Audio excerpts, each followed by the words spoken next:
Hello दोस्तों, आप सभी का स्वागत है हमारे यूट्यूब चैनल स्टडी विद हर्ष में। आज के इस वीडियो में हम राजस्थान माध्यमिक शिक्षा बोर्ड के द्वारा कक्षा 12 का हिंदी साहित्य विषय का जो पेपर आयोजित हुआ है, उसमें जो आपके अतिलक उत्तरात्मक और रिक्त स्थान पूर्ति वाले प्रश्न पूछे गए हैं, उनके हल को देखेंगे। उनमें कौन से करेक्ट आंसर होंगे, उनके बारे में डिस्कस करेंगे। साथ ही वीडियो के लास्ट में हम देखेंगे कि पेपर का स्तर कैसा रहा और आपके अनुसार पेपर का स्तर कैसा रहा, ये आप कमेंट बॉक्स में कमेंट करें। साथ ही बताएं कि आपका पेपर कैसा हुआ और आप कितने नंबर तक आप इसमें ला सकते हो। ठीक है, तो वीडियो को स्टार्ट करने से पहले चैनल को लाइक, शेयर एंड सब्सक्राइब करें। साथ ही बेल आइकन को भी प्रेस करें, जिससे आपको आने वाले वीडियोस की नोटिफिकेशन टाइम पर प्राप्त हो सकें। चलिए वीडियो को स्टार्ट करते हैं।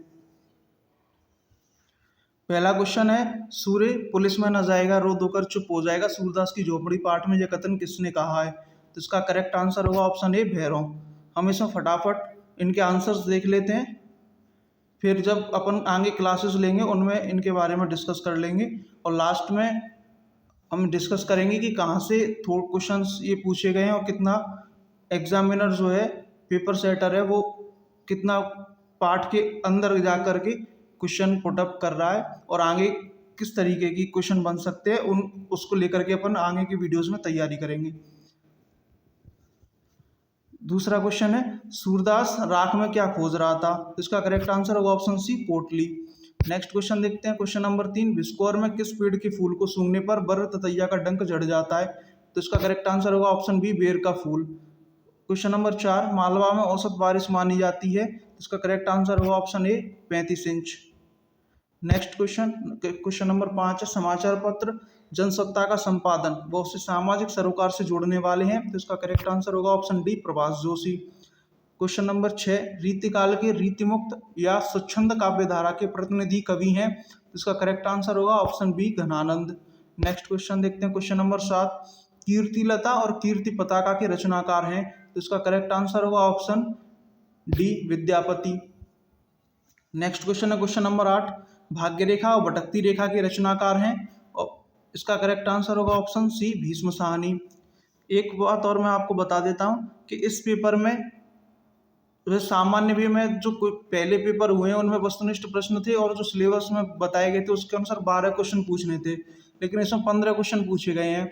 और साथ ही इसमें जो रचना वाले क्वेश्चन है ना, कि किसने रचना की है, उस टाइप के क्वेश्चंस बढ़ा दिए हैं, तो इससे पेपर का स्तर थोड़ा सा हार्ड की तरफ चला गया है।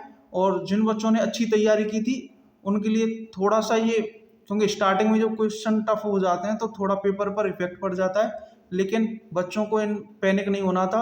क्वेश्चन एक आध तो टफ आते ही हैं एग्जाम में, तो इतनी लोड नहीं लेने की जरूरत थी। और आप कमेंट बॉक्स में बताएंगे कि आपका पेपर कैसा रहा।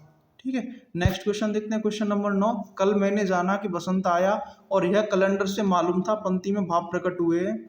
तो इसका करेक्ट आंसर होगा ऑप्शन सी, व्यंग। नेक्स्ट क्वेश्चन नंबर 10, ढेले चुन लो लघु निबंध में लेखक ने किस पर चोट की है? और इसका करेक्ट आंसर होगा ऑप्शन बी, लोक विश्वासों के नाम पर अंधविश्वास पर।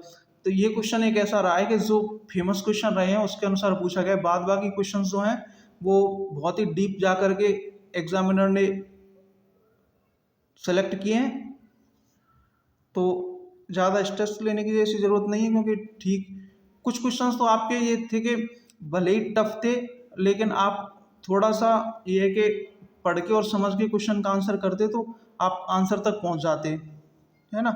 या आपने जो पढ़ा है उसके आधार पर क्वेश्चन के आंसर को लगाने की कोशिश करते तो आप 90% करेक्ट आंसर तक पहुंच जाते, है ना। कुछ एक दो क्वेश्चन जो ज़्यादा ही फैक्ट के तौर पर हैं, वहाँ थोड़ी ये है कि गड़बड़ हो सकती थी, बाद बाकी ये है कि आप कर सकते थे। ठीक, नेक्स्ट क्वेश्चन देखते हैं, क्वेश्चन नंबर 11। क्वेश्चन नंबर 11 कहता है कि विद्यापति के पद में विरहिणी अपनी दोनों आंखें क्यों बंद कर लेती है? तो इसका करेक्ट आंसर होगा ऑप्शन ए, पुष्पित जंगल देखकर। नेक्स्ट क्वेश्चन नंबर 12, कहानी में वर्तमान से अतीत में जाना कौन सी तकनीक कहलाती है? तो इसका करेक्ट आंसर होगा option A, flashback. Next question देखते हैं, क्वेश्चन नंबर 13, भरत मुनि के काव्यशास्त्र अनुसार नाटक के हर एक अंक की अवधि कम से कम होनी चाहिए? तो इसका करेक्ट आंसर होगा option B, 48 minute. Next question number 14, जब तक खबर के दृश्य नहीं आते एंकर दर्शकों से मिली जानकारियों के आधार पर सूचनाएं पहुंचाता है, इसे कहते हैं? तो इसका करेक्ट आंसर होगा option D, dry anchor. Next question, question number 15, जनसंचार के आधुनिक माध्यमों में सबसे पुराना माध्यम है, तो इसका करेक्ट आंसर होगा ऑप्शन सी, समाचार पत्र। तो यहाँ तक कि हमारे वस्तुनिष्ठ जो प्रश्न पूछे गए थे वो उनके आंसर हमने देख लिए। अब हम रिक्त स्थान पूर्ति वाले जो प्रश्न थे उनके आंसर देखेंगे।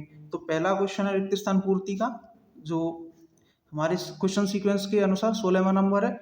तो क्वेश्चन नंबर 16 है, मंद मंद मुरली बजावत अधर धरे मंद मंद निकस्यो मुकुंद मद बनते, पंक्तियों में गुण है। तो इसमें आपको बताना था कि कौन सा गुण है। तो इसका करेक्ट आंसर होगा माधुर्य गुण। ठीक है। नेक्स्ट क्वेश्चन है क्वेश्चन नंबर 17, जहां व्याकरण की दृष्टि से अशुद्ध शब्द का प्रयोग हो वहां दोष होता है। तो इसमें आपको दोष बताना था, तो इसमें होगा च्युत संस्कृति दोष। नेक्स्ट क्वेश्चन है क्वेश्चन नंबर 18, प्रत्येक चरण में जगण तगण जगण एवं रगण के क्रम में 12 वर्ण विद्यमान हो तो वहां छंद होता है। इसमें आपको छंद बताना था, इसमें कौन सा छंद होगा। तो इसमें छंद होगा वंशस्थ छंद। नेक्स्ट क्वेश्चन देखते हैं क्वेश्चन नंबर 19, छप्पे छंद की अंतिम दो पंक्तियां छंद की होती हैं। तो आपको बताना था कि छप्पे छंद की दो पंक्तियां होती हैं अंतिम, वो किस छंद की होती हैं। तो ये होती हैं उल्लाला छंद की। हमने देखा था जब मैंने छंद का शॉर्ट वीडियो डाला था आपको, आपने देखा हो तो उसमें डिटेल में ये सारी चीज़ें दे रखी हैं, आपको गण के बारे में भी उसमें बताया गया है। तो उसमें अंतिम दो पंक्तियों में मैंने बताया, उसमें बताया था कि जो 4 पंक्तियां होती हैं शुरू की वो तो होती हैं रोला की, और जो दो अंतिम दो पंक्तियां होती हैं वो होती हैं उल्लाला की, है ना। तो समय के अभाव में हमने कुछ ही वीडियो डाले थे, लेकिन जैसे अलंकार का जो हमने फुल वीडियो डाला था उसमें काफ़ी अच्छे से अलंकार को डिस्कस किया था। तो जिस बच्चे ने उस वीडियो को देखा है ना, उसका अलंकार का क्वेश्चन ये गलत नहीं हो सकता जो एग्जाम में पूछे गए हैं। ठीक है। नेक्स्ट क्वेश्चन है क्वेश्चन नंबर 20, चुपचाप खड़ी थी वृक्ष पांत सुनती जैसे कुछ निज बात, पंक्तियों में अलंकार है। तो इसमें आपको अलंकार बताना था, तो इसमें अलंकार होगा समासोक्ति अलंकार। मैं इसको आपको बता देता हूँ कि देखो, चुपचाप खड़ी थी वृक्ष पांत, वृक्ष पांत का मतलब है पेड़ों की पंक्तियों से, है ना। जो पेड़ की यानी कि पंक्ति में लगे हुए जो पेड़ होते हैं ना, एक ही पंक्ति में जैसे लोग खड़े होते हैं ऐसे पेड़ लगे हुए हैं, सुनती जैसे कुछ निज बात। तो यहाँ पर समासोक्ति अलंकार क्या कहता है कि प्रस्तुत और अप्रस्तुत दोनों का तो बोध होता है और इनमें क्या होता है, संबंध बताया जाता है, तो उसमें समासोक्ति अलंकार होता है। तो इसमें देखो, एक तो बताई गई है वृक्ष की पंक्तियों की बात की गई है, तो प्रस्तुत में हो गए। अप्रस्तुत उस व्यक्ति की बात की गई है जो यहाँ क्या है कि निज बात को सुन रहा है। मतलब चुपचाप खड़ी थी, जैसे वृक्ष की पंक्तियां चुपचाप खड़ी होती हैं, वैसे ही कोई व्यक्ति चुपचाप खड़े होकर जो निज बात है ना, यानी कि किसी की पर्सनल बात को सुन रहा है, ये बात कही गई है। तो इसमें समासोक्ति अलंकार हो जाएगा, है ना, क्योंकि प्रस्तुत अप्रस्तुत का बोध हो रहा है और इनमें संबंध दिखाया गया है। क्योंकि वृक्ष की पंक्तियां भी कैसी शांत हैं, और कोई निज बात किसी की पर्सनल बात को सुनता है तो वो कैसे होता है, चुपचाप खड़े होकर तो सुनता है, तो उनमें संबंध दिखाया गया है। ठीक है।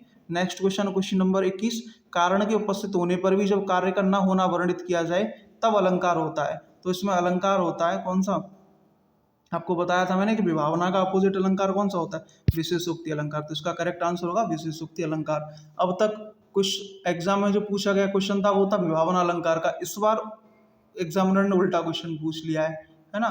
तो जो कन्फ्यूज होते हैं बच्चे तो पुराने पैटर्न के अनुसार कोई विभावना कराएगा, लेकिन इसका भी मैंने आपको की जो कन्फ्यूजन थी उसको एकदम से क्लियर किया था उस वीडियो में।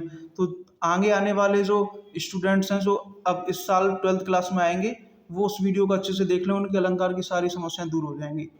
ठीक है। तो आपके एग्जाम में यही 21 क्वेश्चन पूछे गए थे, 15 वस्तुनिष्ठ थे और 6 रिक्त स्थान पूर्ति वाले प्रश्न थे। तो ये हमने देख लिया है। ठीक है। अब हम बात करें कि पेपर का स्तर कैसा रहा। तो मैं आपको बताऊं कि पेपर का जो स्तर था, अब तक जो क्वेश्चन पूछे जा रहे थे उनकी तुलना में अच्छे स्तर का पेपर था, यानी कि अपन कहें कि हार्ड लेवल का ही था। क्योंकि जो बच्चे तैयारी करते हैं और जिस आयु स्तर के अनुसार होता है पेपर, तो उस अनुसार ये जो क्वेश्चन आपसे पूछे गए थे वो अच्छे खासे हार्ड स्तर के पूछे गए थे। खास करके अपन बात करें वस्तुनिष्ठ प्रश्नों में, उनमें जो लेवल रखा गया था वो अच्छे स्तर का लेवल रखा गया था। क्योंकि कुछ बच्चे क्या करते हैं कि जैसे कवि और लेखक की जो साहित्य परिचय होता है ना, उससे पढ़ के नहीं जाते हैं। वो सोच लेते हैं कि 2 या 4 नंबर के 2 क्वेश्चन आएंगे हमारे, तो हम उसे कवर कर देंगे, कुछ भी लिख के कर देंगे, कोई 1-2 रचना याद कर लेते हैं। लेकिन यहाँ क्या है कि रचनाओं पे क्वेश्चन पूछ लिया गया। तो जिस बच्चे ने साहित्यिक परिचय को अच्छे से कवर किया है और अच्छे से पढ़ के गया है, उसने मुख्य मुख्य जो रचनाएं होती हैं वो 5-4 हर एक कवि लेखक की, उनको याद करके गया है, तो वो अच्छे से वस्तुनिष्ठ प्रश्नों को कर पाएगा।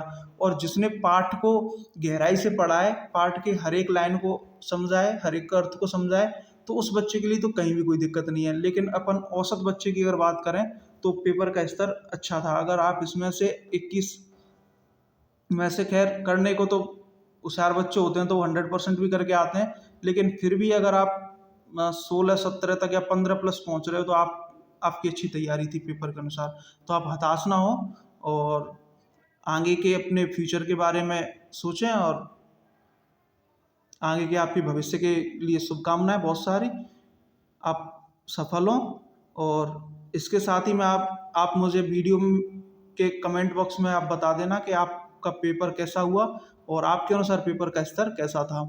और आपके आने वाले जो भाई बहन हैं, जो जिनके भाई बहन कक्षा 12th में हिस्सा लाएंगे और या फिर उनकी आपकी जो जूनियर्स हैं वो 12th में हिस्सा लाएंगे, उनके लिए आप चैनल को या वीडियो को शेयर कर सकते हैं, जिससे कि वो हमारे चैनल से जुड़ करके और हिंदी साहित्य से संबंधित अपनी जो भी समस्या हैं उनको दूर कर सकते हैं। क्योंकि हम आगे आने वाले समय में हिंदी साहित्य से संबंधित काफ़ी सारे वीडियोस बनाएंगे टॉपिक संबंधित। इस बार तो समय के अभाव में हमने 2-4 वीडियोस ही बनाए थे, लेकिन आगे हम और अच्छे से तैयारी करेंगे जिससे कि आपकी सारी समस्याएं दूर हों। वैसे भी जिन बच्चों ने वो 4 वीडियो भी देख लिए थे ना, तो उनको भी काफ़ी उन वीडियो से इस पेपर में हिम्मत मिलेगी, क्योंकि उन वीडियो में हमने काफ़ी अच्छे से समझाया था और ये भी बताया था कि अगर क्वेश्चन समझ में नहीं आ रहा है तो उसको किस तरह से अपन सॉल्व कर सकते हैं और आंसर तक पहुंच सकते हैं। तो आज की वीडियो में बस इतना ही। तो चलिए वीडियो को यहीं पर रोकते हैं। Thanks for watching.